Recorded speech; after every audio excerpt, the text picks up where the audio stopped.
remarqué une salle d'audience supplémentaire par rapport aux cours des tribunaux qui viennent pour les audiences foraines au niveau de la prison. C'est ainsi que la MONUSCO a eu à mettre en œuvre une construction que vous voyez derrière moi ici, comme salle d'audience. Pour la MONUSCO, il ne fait l'objet d'aucun doute que la présente salle d'audience devra contribuer à l'amélioration des conditions de travail des acteurs judiciaires et pénitentiaires.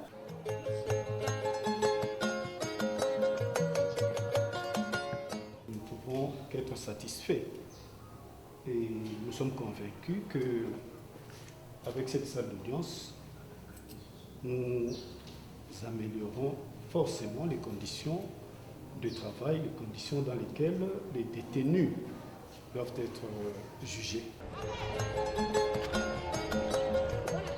Ici, c'est le quartier de la détention pour femmes que la municipalité a construit, ça fait au moins 2 ans. Et nous avons là-dedans, il y a 2 dortoirs pour les dames, isolés, cuisine. Il y a un bureau et 2 cellules à commun qui va prendre au moins 8 détenus comme cellules d'isolement. Et il y a un parole là-dedans. Et là-dedans encore, nous avons un bureau uniquement pour les surveillantes qui sont les responsables de ces bâtiments ici. Et une pièce aussi qui sert aussi à l'atelier de couture pour ces détenus femmes. Nous sommes ici derrière la détention, juste vers le sud. Nous avons le mirador avec hauteur plus ou moins de 6 mètres. Et puis on prend tout angle de derrière.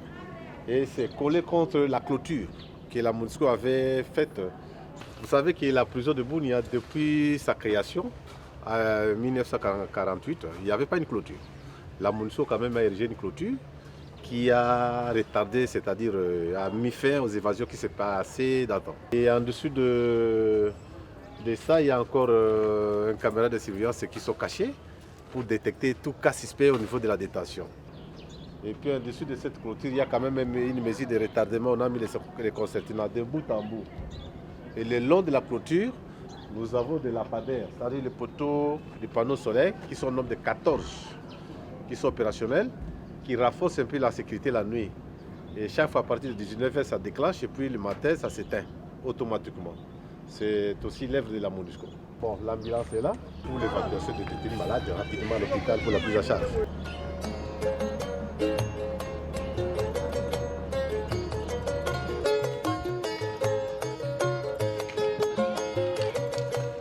Ça a beaucoup apporté de plus au niveau de la détention. Sur le plan de détention d'abord, il n'y a pas d'évasion. Sur le plan judiciaire, il y a les judiciaires offices qui viennent aussi dans des chambres foraines parce qu'on a aussi encore une deuxième salle d'audience. Et sur le plan de détention des femmes, vous voyez que les femmes ne devaient pas être à côté des hommes en détention. Et ça a changé aussi le comportement par rapport à la détention.